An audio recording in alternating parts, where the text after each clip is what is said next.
അസ്സലാമു അലൈക്കും. ഇമാം ബുഖാരി റളിയല്ലാഹു അൻഹു റിപ്പോർട്ട് ചെയ്ത ഹദീസാണ്. അബൂ ഹുറൈറ റളിയല്ലാഹു അൻഹുവിൽ നിന്നുള്ള നിവേദനം. റസൂലുള്ളാഹി സ്വല്ലല്ലാഹു അലൈഹി വസല്ലം പറഞ്ഞു, നിങ്ങളിൽ ഏറ്റവും ശക്തൻ ഗുസ്തി വിദഗ്ധനൊന്നല്ല, പിന്നെന്താണ്? നമ്മുടെ ശരീരമില്ലേ, നമ്മുടെ ശരീരം കോപം വരുമ്പോൾ നിയന്ത്രിക്കുന്നവനാണ് യഥാർത്ഥ ശക്തൻ. ശരിയാണ്, നമുക്ക് കോപം വരുമ്പോൾ നമ്മളല്ലാതായി മാറുകയാണ്.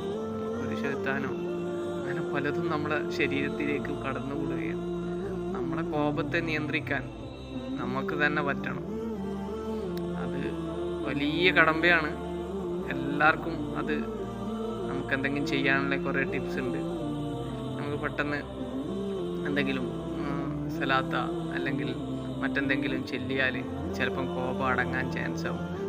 നമുക്കിപ്പോൾ കോപം വരുന്ന സമയത്ത് ഒരു 10 സലാത്തൊക്കെ ചെല്ലുക, അങ്ങനെ എല്ലാവർക്കും കഴിയും. വിചാരിച്ചാൽ നമുക്ക് മാറ്റിയെടുക്കാൻ വേണ്ടി പറ്റും.